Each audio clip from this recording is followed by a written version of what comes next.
Look at this tiny orc. I feel like he needs mates. Loads of mates.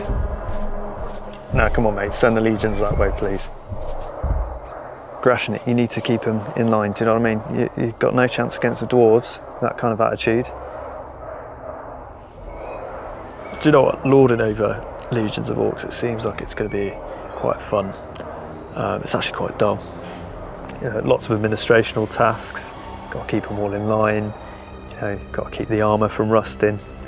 I can't be arsed with it, to be fair. Let's go do something actually fun.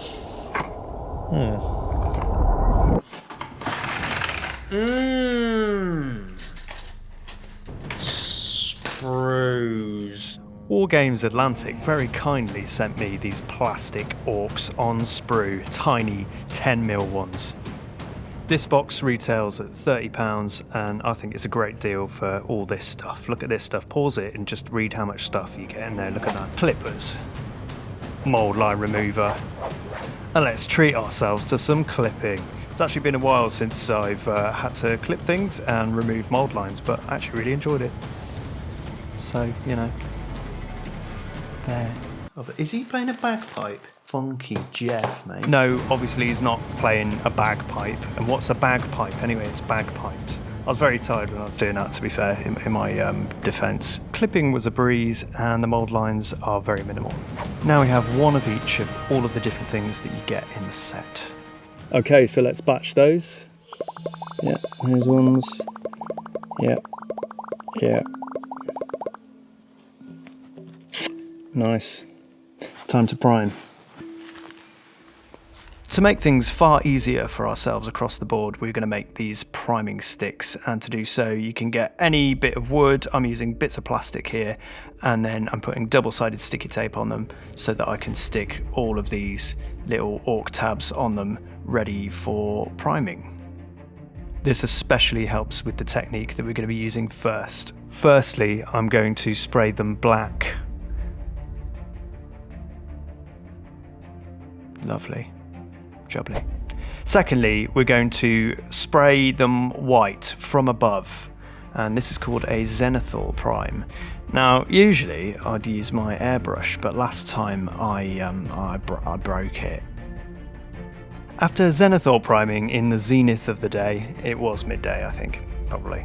We're dry brushing here with a white and an off-white. I use the off-white first to create a sort of warmer tone in the mids, and then a lighter one with a whiter one, and this adds a bit of extra definition, some more contrast. And talking about contrast, for the next stage we're going to need contrast paint, some more priming sticks, some double-sided sticky tape, oh, are you joking? Are we actually out of it? Great, I've lost the voice now, thanks. Okay, get some more from the shop, great, there we go. Right, I can probably get it back, to be fair. And, oh, there we go, put some more double-sided sticky tape on there, pull it off for ultimate satisfaction. Delicious. And then we're going to plop on some more orky little boys riding their wolfies. And there we go, ready for, sorry about that. We're ready for the speed paints and the contrast paints. Now, speed paints and contrast paints, they're just different brands of the same inky, see-through paint. This way, if you've done the zenithal priming stage right, you can just paint all the different colours and it should be good to go. However, because I didn't use my airbrush, we're probably going to have to do some extra steps, so this is definitely going to be a bit of a hybrid method. Hobbying and painting isn't some linear paint-by-numbers template thing. You have to work on the fly and be flexible and reactive. You know, it's a bit like life. Yeah, that's the excuse that I'm going with anyway. I wanted to see how well these work for Lord of the Rings orcs, and I think that so far they're looking like they're going to be perfect for mountain orcs. I'm talking Misty Mountains, Gundabad vibes, you know what I'm saying? But I also want them to kind of fit into other lore as well, you know, just in case I end up playing games set in other worlds. I think that interpretations of orcs across all the different game systems and all the different lores are fascinating. And I think these ones definitely fall into the more classic fantasy vibes. And they also look a little bit like the old Battle for Five Armies box from the early 2000s. They've got a slightly retro throwback feel. and I'm digging it. Also, working with plastic instead of resin has been a dream so far. I've got nothing against working in resin, don't like printing it, but working with it's fine. But they do tend to be quite brittle, so if you drop them, they will shatter into 1,000 pieces. It has happened to me loads. So not having to worry about these smashing into a million billion pieces has been quite relaxing, actually. As I start to paint their red kilts and their green skin, I start to really zone in on where exactly these orcs are from and who exactly they are. I think I do want them to be the leftovers of Gundabad, after they were almost wiped out by the dwarves in the Battle of Azanabalzar and the Battle of the 5 Armies at the foot of the Lonely Mountain and amongst the debris of the Ruin of Dale, led by Grashnik, which is Orcish for Gary. I think these are like the elite of the elite. There's definitely some Orcs in there as well, and they're muscly. They're still savage, but I think they're a lot more disciplined and ordered than your usual orc rabble. These guys know what they're doing. They managed to survive some of the most brutal battles in Orcish history. Indeed, a near genocide at the hands of Doran's folk. So back to the world of actually painting these little geezers. I've actually now moved on to normal acrylic paint because I wanted to start really giving these some saturation pop and some more convincing highlights. This is where the Swedish method has ended and the Pomeranian method begins. These are all real methods. I haven't just made them up in the process of the last 2 videos, because that'd be stupid. Moving up now to kind of orangey red for the highlights proper, and also doing a bit of stippling here on the shield there. It just adds a bit of, like, I don't know, damage and detail and just general yeah. Now for the weapons, if you can get away with it, you can use a Sharpie. Wouldn't advise trying to get to the detail bits, although if you're careful you can do that. And you can get away with the little helmets as well, which you can't see me doing here because the camera angle I chose was just bad. It's just bad camera angle, so, you know, fool. Oh, by the way, look at these Warg Riders. I mean, dude, like, look at them. They're amazing. I love them. They almost look like lions more than they do look like wolves, you know. I wonder if the Warg Riders name their wargs. I think I'd name my warg Thrasimir, the mane of flame. Now we're moving on to the washes over the metals, and we're using a Drakenhof Nightshade, which is a dark blue wash, and I thought that would work nicely against the green and the red. This brings out the detail in the armour plating, and it also brings a bit of overall definition. At this point, I'd pretty much finished up all of my example pieces. I always do this. I paint, you know, enough of all of the different types. I've actually painted all the wargs, but it gives me an idea of how to move on. And talking about moving on, this nib is just too thick, isn't it? I've been thinking it, you've been thinking it. I think we need to move on from Sharpies, I'm afraid, and to something new. And these are play markers from AK Interactive. They haven't sent me these, I just bought them. Swan, Dan the Swan, said that these look cool, and I thought, you know what, I'm going to give them a go. And they are brilliant. So for the rest of the actual batching phase of this, I'm going to be using these liberally. Unfortunately, I've only got the red and the metal and 2 different types of brown right now, but that'll do for what I need to do here. I wish that I'd have got a green for the skin, but we'll deal with that with a normal paintbrush and normal paint later. But look at that, it's so vibrant. Okay, so we're going to try out the metal one. And these are pretty cool. There's like a button on the back, and then it pushes all of the paint into the nib, and then you need like a surface to just make sure it goes evenly across the nib. Use it like a paintbrush, and there you go. Look at that. it's just so convenient, because before, using the thick-nibbed Sharpie, although that was quite convenient, meant that I couldn't get to all of the little crevices and all the little details, and now we can totally do that. Brown, let's check out the brown. Usually I hate painting brown, it's so boring, but this made it an absolute joy. And then I highlighted all of the skin across the board with a lime green. And I'm going to finish the painting stage here by highlighting at the flags, which is my favourite bit. I don't know why. It's just, I just wanted the flags to pop, and I used an orangey red to do it. That's it, really. So let's go check in at the vortex, see what's going on there. Yeah, I'm not going to lie. To be fair, it's been quite tricky to get content out at the minute because of a sort of distortion field around the vortex that some people call life. But it's okay, because turns out it's really, really easy. Life's really easy. Psych.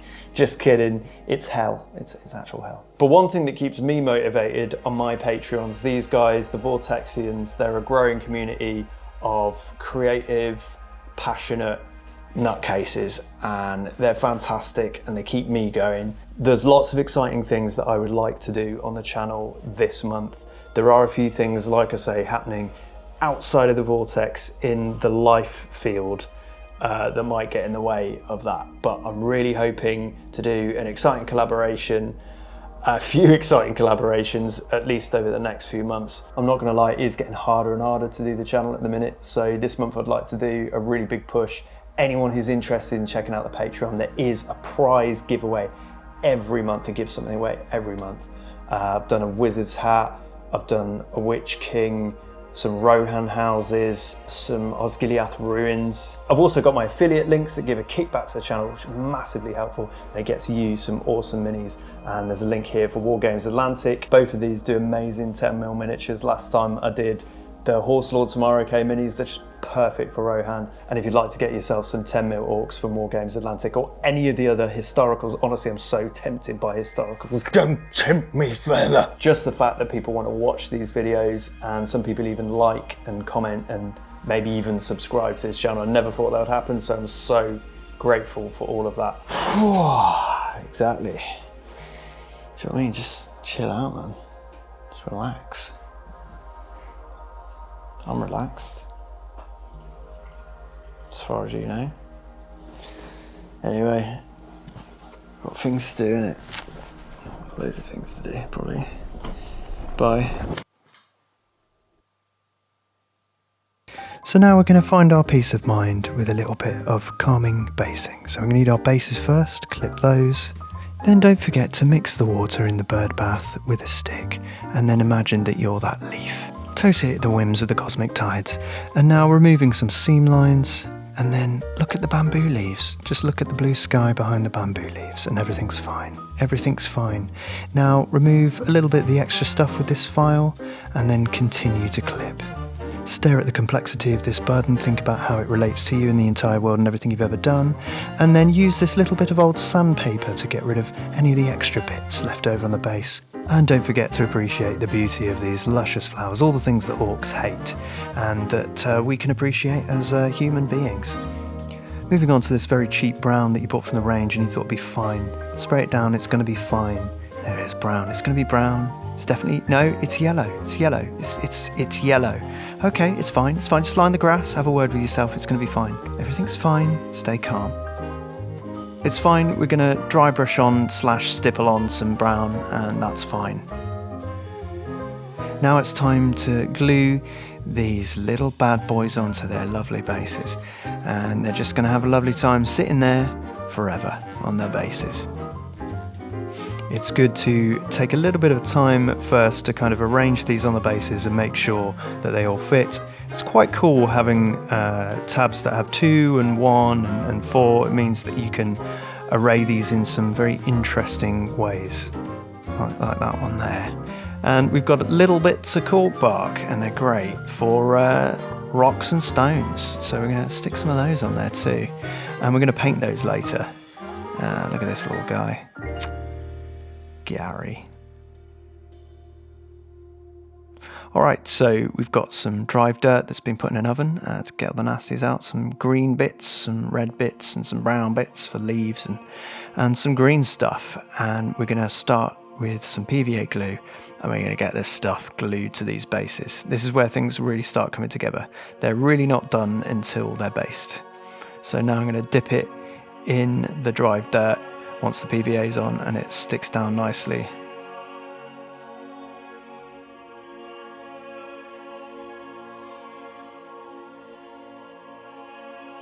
And we're going to do this across the board. All I've done here is used a slightly watered down PVA. I want the basin on these to have a slightly more mountainous feel, but I also want them to match with the rest of the Orc army. So they'll have components of the other bases, but also they'll have their own personality. Obviously, the corkbark rocks are going to go a long way to make it feel slightly mountainous. Now I'm using a much more watered down PVA that's also got some Mod Podge in, and then I'm going to sprinkle on the green, the lime green, and the brown and red leaves. Obviously, for the most part, it's going to be green, and then lime green in smaller amounts, and then the smallest amount will be the red and brown leaves. I think the red leaves are the ones that I use the most on these. They just give a bit of a pop, and they match the red of the shields and the flags. These are really starting to come together, and in fact I think so far these have been my favourite to paint. I think there's just something very simple and quirky about them. And because I decided to give them that more Warhammery look of sort of bright green, really pops against the basing. And I wouldn't usually do that for kind of Lord of the Rings type stuff, but I just thought it was appropriate for these guys. Look at that guy holding the two bones. I just think he's great. Two Bones Tim is his name. And there's Grashnik or Gary, dependent on how fluent you are in Orcish. And now we're using a black wash to paint all of the rocks, and I do this rather than using a normal acrylic because it just seeps into the rock and leaves a bit of that brown, because rocks aren't just grey. So when we dry brush it later, it'll have a little bit of complexity in the colours and it'll feel weathered. It's time for tufts, and these ones were very kindly sent to me by Tajima Miniatures. I'll leave a link in my description. But first, it's time for a montage of me dry brushing rocks with an off-white. I've got to dry brush these rocks. Just makes you want to break out into song, doesn't it? It's a real variety show here at the Wizard's Brush. No, sorry, I won't do that again. A bit like the crisps thing in the last episode. You know, people didn't like that, so probably won't like that either. But you know, it's my show, so. Right, we're almost done now, and it's time for a big, epic reveal of some kind. Yes, yeah, go on, shall we? Come on, mate, come on. They came down from the mountains, a vicious host of mountain orcs, whose weapons were tempered with malice and fury, survivors of the great mountain wars of old. Drums made of skin and the bones of the fallen men and dwarves at the battles of Azanabalzar and of the Battle of the Five Armies. These had seen ancient evil unknown to those weak men of the valley below. Astride at the head of the legions, the spearhead to the legions of evil. Who would dare face such a force? I absolutely loved painting these Wargames Atlantic orcs. They're absolutely fantastic, and I highly recommend them if you're playing any 10mm orientated game and you want an orcish force, and I think they complement the Mordor force perfectly, and I'm looking forward to whatever else Wargames Atlantic bring out. But now I must depart. The legions are waiting